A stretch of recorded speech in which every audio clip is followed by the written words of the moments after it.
Guys, what's going on? Dr. Frank here, founder of Addiction Mindset Recovery Coaching Programs. And in today's video, I want to talk about 3 major mistakes that people make when they're trying to quit nicotine, trying to quit smoking, trying to quit vaping. There's 3 big mistakes that we see on a daily basis in our programs, and I want to air those mistakes out now today in this video.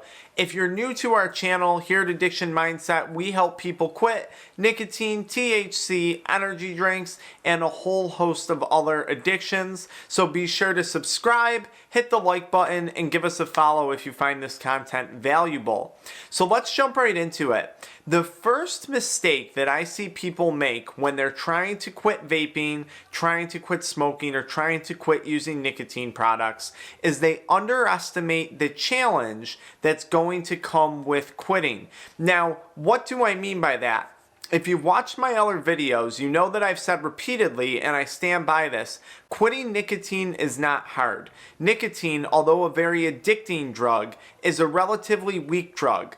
But what is hard is having to go about facing day-to-day challenges and day-to-day circumstances without relying on nicotine as a crutch, as a friend, as a whatever it is, anxiety pen, whatever you want to call it.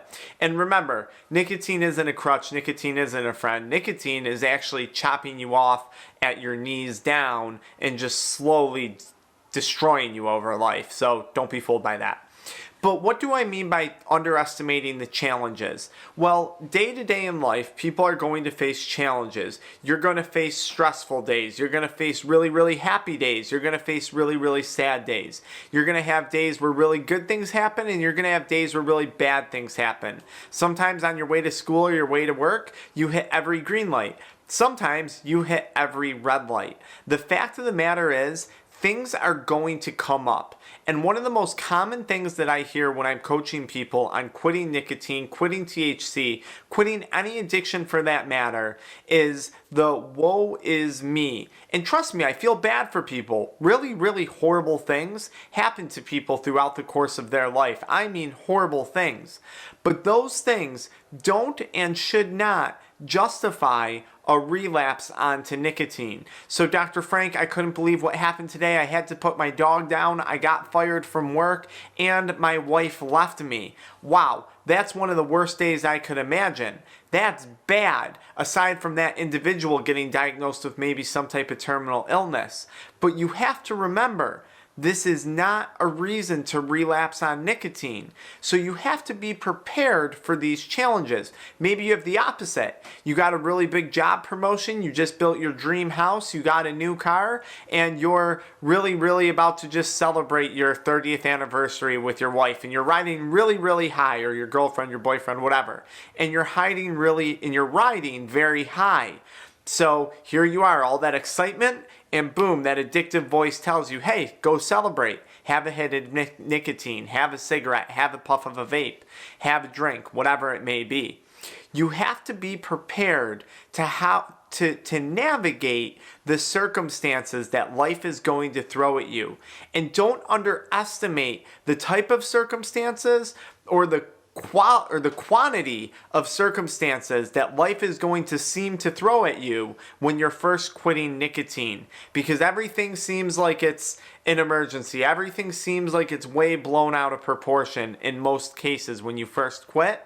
So be ready to navigate those things. If you don't have proper coping skills, work on those. If you don't have a community, people that you can talk to, people that can support you within your own family or your own circle of friendships, go find that community. You can be part of our community right here at Addiction Mindset Recovery Coaching. We're working on some amazing things coming up in 2021 to create more of a community for you guys.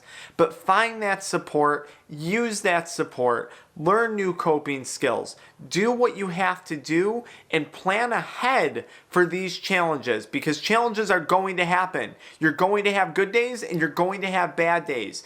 And you have to be prepared to navigate those days without relapsing on nicotine. Tip number 2, The biggest mistake that I see, another big mistake I see when people are trying to quit nicotine, mistake number 2, they don't have a plan of action. And what do I mean by a plan of action? Well, quitting nicotine involves some type of plan. A lot of people, when they're quitting an addiction, are quitting because, or are addicted because they're bored. So people usually use nicotine, they say, out of boredom. Especially if I'm working with someone in high school, college, I'm bored when I'm studying, I'm bored when I'm at home at night, I'm bored when I'm playing video games, something that in theory should be super stimulating, but whatever. Boredom. Have a plan of action how you're going to navigate boredom. How are you going to get around that? What are you going to do to fill that time? A lot of people might say, hey, I relapse after I eat a really big meal and I feel too full. Maybe you should have a plan of action to change your nutrition around, to change your eating patterns around. Maybe you should have a plan of action for when you're driving in the car and you're feeling those cravings come on because you're used to vaping or chewing tobacco or smoking when you're driving in a car. What is your plan of action going to be to navigate those circumstances? And what is your plan of action when it comes to quitting? Are you going cold turkey? Are you weaning off slowly? Are you telling friends and family? Are you keeping this to yourself? Are you looking to join a support group? Are you looking to work with a one-on-one addiction recovery coach? Or are you looking to fly about this solo? Are you going to enroll in a course to help you quit? Or are you just going to watch some motivational videos on YouTube? What is your plan of action for quitting? When are you going to start acting on that plan of action? And who are you going to tell? What are you going to do? And how are you going to navigate common circumstances or troubling situations that may arise or that may throw you off your plan of action, right? So are you going to start to exercise? Are you going to start to read more books? Are you going to start to work on something like making YouTube videos of your own or whatever it is you're going after, your hobbies, your ambitions? So biggest mistake number 1, people don't plan and they underestimate the challenges that they may face when quitting nicotine. Big mistake number 2, they don't have a plan of action for quitting nicotine. And big mistake number 3 is people fail to realize that quitting nicotine has nothing to do with quitting. Quitting smoking, quitting vaping has nothing to do with quitting. But it has everything to do with what you're going to gain back in life. So people go into quitting nicotine with this miserable attitude. I'm giving something up. I'm giving something away. I'm losing my vape. I'm losing my best friend. No, you're getting out of a very toxic relationship because nicotine is exactly that, a toxic relationship. So you should begin to view quitting as a very, very positive thing that's about to happen as compared to a very negative thing that's about to happen, because there are only positives when it comes to quitting nicotine. There are zero negatives. Now, I recommend that you set up a series of goals for yourself when you quit. So do you have a goal to become more healthy? So are you going to get into fitness? Are you going to get into weightlifting? Do you have a goal to save up your money? And remember, don't save up your money to be used as a reward when you're quitting nicotine, like to go on that big cruise or buy that new car. It's okay to want to do those things, but often what happens is if that's people's goal, the moment they reach that goal, then, they just wind up relapsing. So long-term goals. Are you trying to become better at investing? Are you trying to have more money for more financial freedom and more financial security for yourself and your family? Long-term goal setting in specifically in areas that nicotine addiction or any addiction for that matter may have damaged in your life is a great way to avoid relapse in the future. So set goals for yourself. Do you have hobbies you want to work on? Do you have relationships you want to improve? Is it things that are self-driven goals, things to benefit you, things to benefit others? Is it faith-related? What is it? What goals do you have, and what things are you going to gain back from giving up this horrid addiction?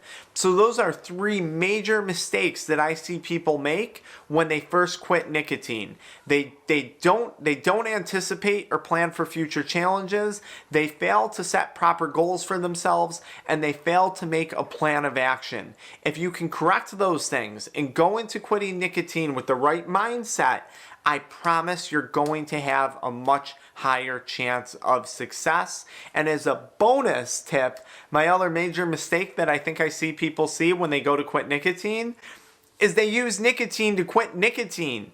You don't need nicotine to quit nicotine. Nicotine patches, nicotine pouches, nicotine gum, nicotine toothpicks. You don't need nicotine to quit nicotine. It's a lie that the industry has been telling us for years, and it's time we stop falling for it. It's time we stop paying for it.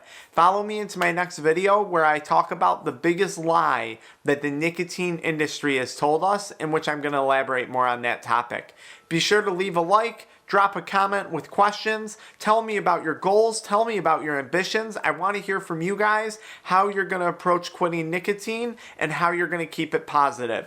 See you in the next video.